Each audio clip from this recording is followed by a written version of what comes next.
자, 얘들아, 오늘은 이제 3장 감염 질환에 대해서 할 건데, 우리가 앞 시간까지 챕터 2까지 끝냈고, 이제 오늘부터는 챕터 3 감염 질환에 대해서 할 건데, 너네 그 자료로 받은 PPT 파일을 보면서 이제 같이 보면 될 것 같아. 책보다는 그게 더 훨씬 보기가 더 나아서 책이랑 프린트랑 같이 보면서 이제 동영상을 보면 될 것 같아. 그래서 우리가 챕터 3을 시작하기에 앞서서 이제 감염이라는 말이 나오는데, 이 감염이랑 염증의 차이랑 먼저 한번 짚고 넘어갈 거야. 감염이 뭐고 염증이 뭔지. 그래서 프린트를 보면 염증은 이제 보호적 면역 반응이라고 할 수가 있어. 그래서 염증은 세균 감염 없이도 이제 일어나는 게 염증이고, 감염은 이제 미생물이 조직으로 침투하는 것을 말하고, 이제 세포 손상이나 조직 손상을 초래해서 이제 염증 반응을 불러올 수가 있어. 그래서 우리는 이제 질병을 일으키는 미생물이랑 함께 살아가게 되는데, 어떤 세균은 이제 질병을 초래하지 않고 피부 표면에 살기도 하지만 호흡기나 장에 살기도 해. 하지만 어떤 세균은 실제로 인체에 유익하기도 하지. 그래서 이러한 세균을 정상적인 세균이라고 할 수가 있어. 하지만 이제 그 다음 프린트에 나올 텐데, 우리가 책에도 보다시피 병원체라는 게 나와 있거든. 병원체가 뭔지 보면 질병을 초래하는 미생물을 병원성이라 할 수가 있어. 그래서 정상적인 세균이 이제 특정 상황에서 병원성이 될 수가 있는 거지. 그래서 이런 상황이 일어날 때 이제 정상적인 세균이 기해 감염군이 되는데, 왜냐하면 이제 세균은 숙주의 감염을 일으키기 위해 기해를 엿보고 있기 때문에 이제 기해 감염군이 될 수가 있는 거야. 자, 그렇다면 이제 미생물이 우리 숙주의 감염을 일으키기 위해서는 특정 상황이 이제 존재를 해야겠지. 그래서 그 다음 프린트물에 보면 이제 나오는데, 미생물이 숙주의 감염을 일으키기 위한 상황에서 첫 번째는 이제 침입 통로를 통해 신체로 성공적으로 접근해야겠지, 미생물이.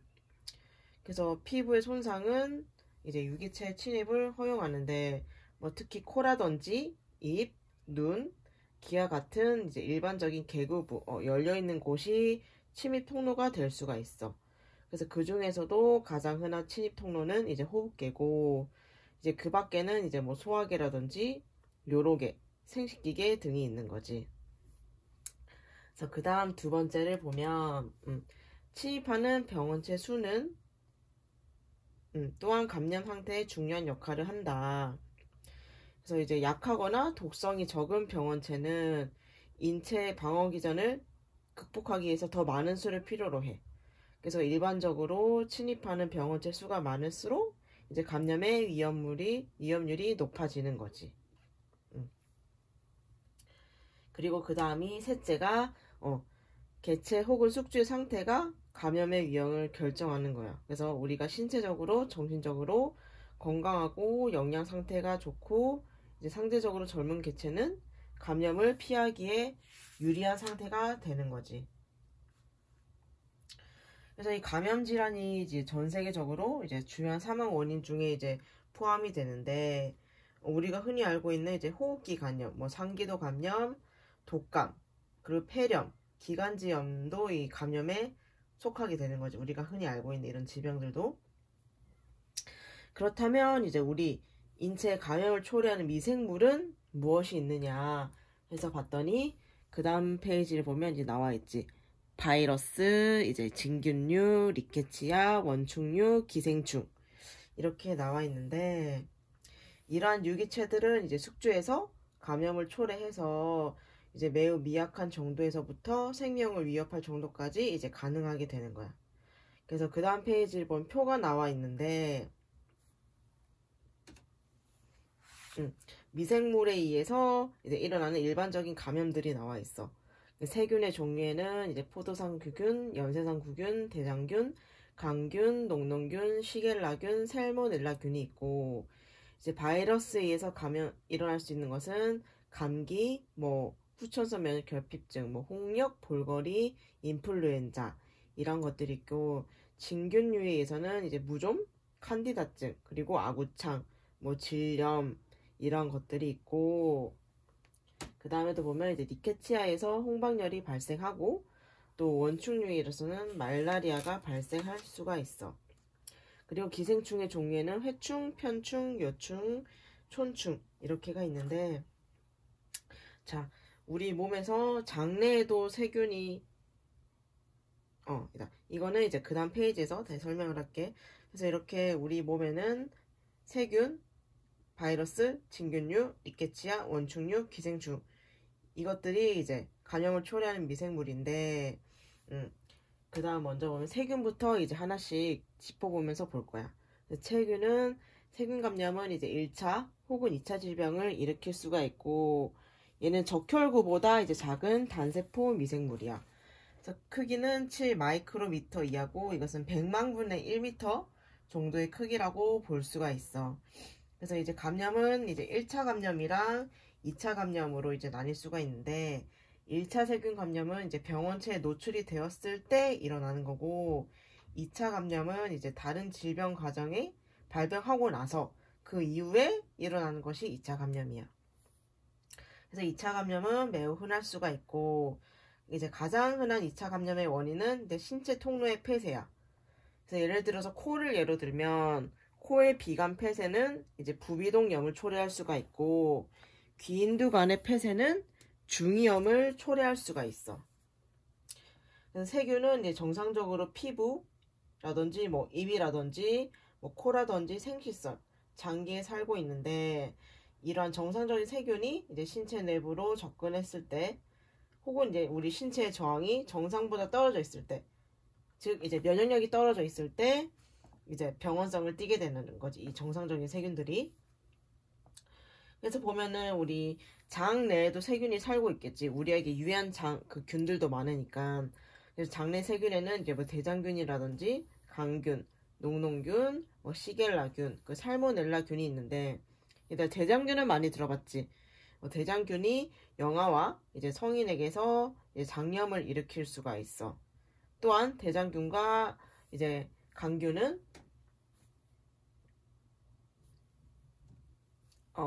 그 요로 감염이라든지 이런 거 일으킬 수가 있고, 녹농균은 이제 주로 상처를 감염시키는데 초록색 농을 생성하는 게 특징이야. 그리고 이제 시겔라균과 살모넬라균의 감염은 이제 설사를 일으키는데, 이 살모넬라균이 식중독의 원인균이라고도 할 수가 있어. 그래서 이러한 것들이 있고, 그 다음으로 봐야 할 것은 바이러스. 이 바이러스는 이제 가장 작은 감염 유기체야. 아까 세균이 적혈구보다 작다 했지. 그래서 100만 분의 1미터인데 바이러스는 10억 분의 1미터야. 그래서 엄청 작은 감염 유기체라고 볼 수가 있고, 얘는 특징이 복제를 할 수 없고 세포 밖에서도 살 수가 없어. 그렇기 때문에 이 바이러스는 세포 안으로 침투를 해야 하고, 세포를 이용해서 자신의 유전 정보를 복제할 수가 없어. 스스로 복제할 수 없기 때문에 세포 안으로 들어와서 세포를 이용해 자신의 유전 정보를 복제하는 거지. 그리고 우리 면역계 중에서 림프구는 이제 바이러스에 대항하는 신체 1차 방어 시스템이라고 볼 수가 있어. 그래서 바이러스 감염은 쉽게 치료될 수가 없어. 그래서 질병을 일으키는 바이러스를 보면 A형 간염 바이러스, 뭐 B형 간염 바이러스, 에볼라 바이러스 이런 것들이 있는데, 감염에 대해 저항력이 감소된 사람을 대상으로 우리가 감염 예방을 목적으로 하는 항바이러스 제제를 투여할 수가 있는데, 예를 들어서 우리가 독감을 걸리지 않기 위해 독감 예방 주사를 맞듯이 예방 목적으로 이렇게 투여를 하는 거지. 그래서 우리가 여기서 또 예를 들 수 있는 게 상기독의 바이러스 감염은 예를 들 수가 있는데, 이게 독감이지. 그리고 인체 면역결핍 바이러스, 이게 뭐니 얘들아? 에이즈의 원인 바이러스지. 그래서 이건 치명적인 결과 때문에 이제 가장 유명한 바이러스 중에 하나라고도 알 수가 있어.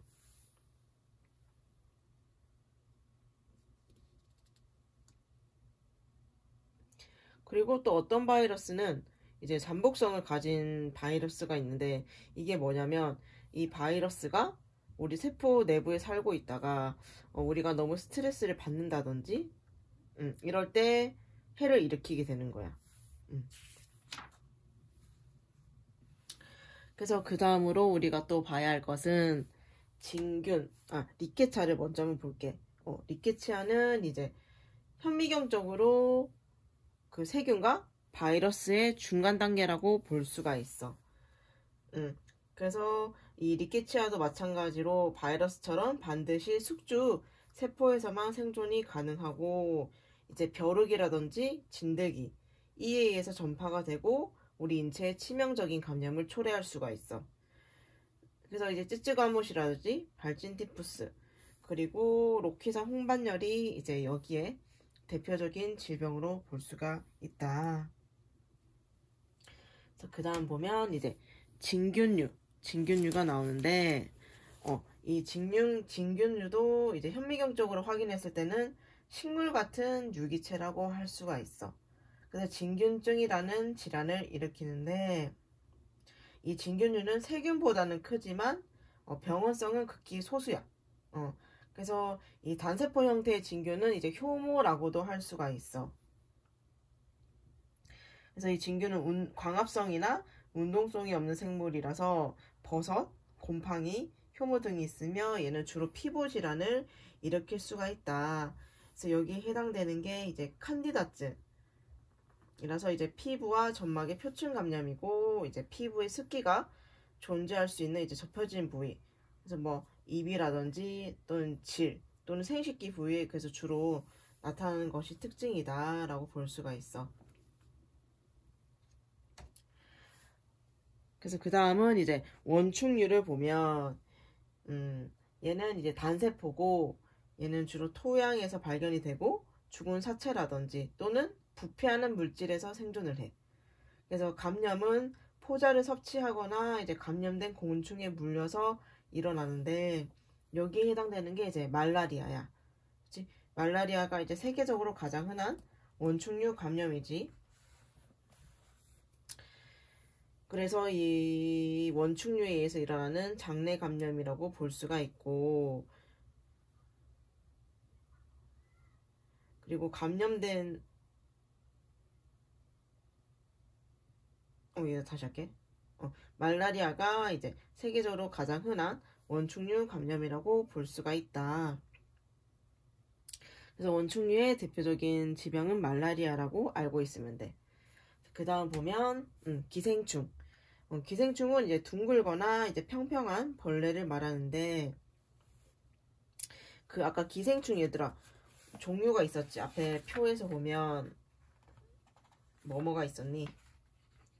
회충, 편충, 요충, 촌충이 있는데, 이 요충과 촌충이 이제 가장 흔한 기생충이야.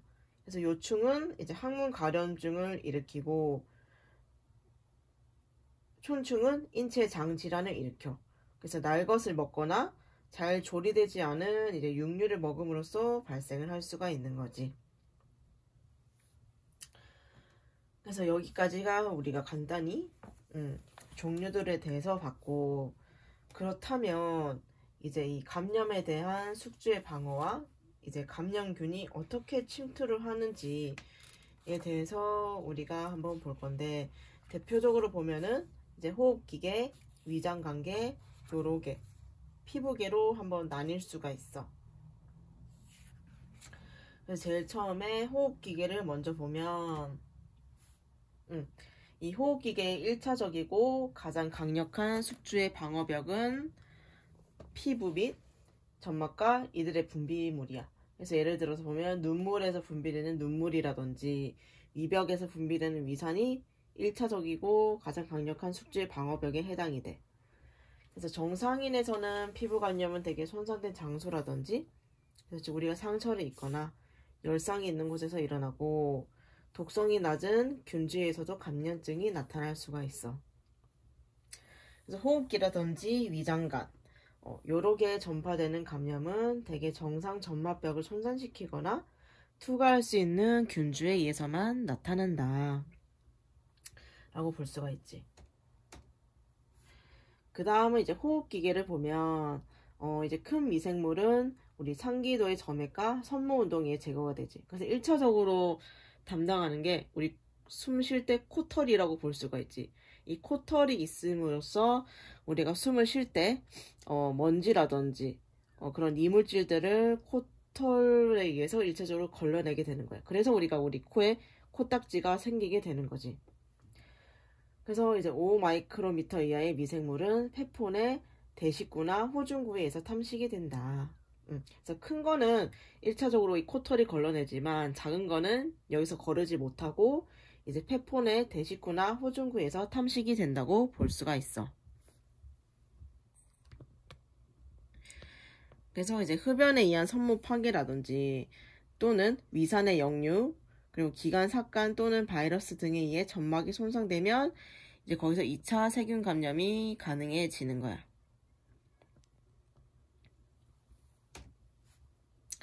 그 다음 세 번째는 위장관계.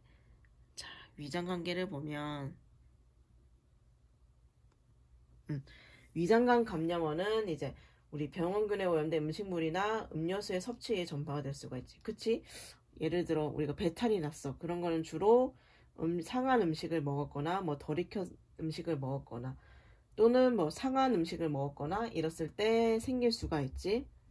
그래서 이 병원균에 대항하는 정상 방어 기전이 무언가 봤더니 첫 번째로 위액이 강산성이지. 그리고 두 번째가 이제 위장관의 내면을 덮는 끈끈한 점막층이 있어. 그 다음이 이제 췌장의 효소라든지 쓸개즙의 용해능. 그리고 우리 그 다음에 면역글로불린. 그리고 이제 정상적으로 장관에 살고 있는 대장균. 그리고 마지막으로 이제 대변으로의 배설이 이제 정상 방어 기전에 해당이 되는 거야. 그 다음 보면 이제 여러 개가 있는데 이제 소변에 의한 규칙적으로 이제 배설되는 것은 미생물 침범에 대한 방어로 작용을 할 수가 있어. 그래서 소변은 이제 많은 세균이 자랄 수 있는 조건을 갖추고는 있으나 정상인에서는 상관이 없어. 무균성이지. 그래서 주로 여러 개의 감염은 이게 상행성 감염과 혈행성 감염이 일어날 수가 있어. 그래서 이제 폴리백을 항상 그 사람보다 낮게 해야 된다는 이유도 여기 해당이 되지. 우리 몸보다 높게 걸어 놓으면 그 소변이 역류를 해서 감염을 일으킬 수가 있다. 그 다음에 피부. 우리 피부에 있는 각질이 이 감염에 대한 자연적인 장벽이야. 그래서 너무 목욕을 자주 하는 것도 안 좋다고 하지. 그래서 피부 표면은 이제 pH가 낮아. 보통 5.5고 지방산이 있어서 이제 정상 상재균 외에도 다른 미생물의 성장을 억제할 수가 있어. 하지만 이제 습기가 많고 온도가 올라가면 병원균이 증식을 하게 되지. 그리고 이제 우리 피부에 아까도 말했듯이 상처, 뭐 열상이라든지 뭐 긁힌 거라든지 상처가 생기면 이제 그것을 통해서 균이 침범을 해서 이제 감염증을 일으킬 수가 있어. 그렇기 때문에 우리 피부에 상처가 나면 제일 중요한 치료가 소독이겠지. 항상 깨끗하게 유지를 하면은 되고. 그래서 이제 미생물의 침입 경로를 봤는데 피부 쪽을 보면 이제 수술 상처라든지 화상 부위, 욕창 또는 당뇨로 인해서 피부 궤양이 일어났을 때 이제 침입을 할 수가 있고 주사바늘이나 이제 도관에 의해서도 이제 침입을 할 수가 있다. 그리고 곤충에 의해서도 물렸을 때 볼 수가 있는데 책에 보면은 이제 120페이지에 나와 있어. 병원체의 전파. 그래서 보면 여기도 이제 뭐 직접 접촉, 간접 접촉, 국소감염, 병소감염, 공기전파, 생물학적 전파, 흡입, 찔림, 수열, 이렇게 나와 있는데 책의 거를 한 번씩 읽어보면 될 것 같아. 그래서 그 다음 보면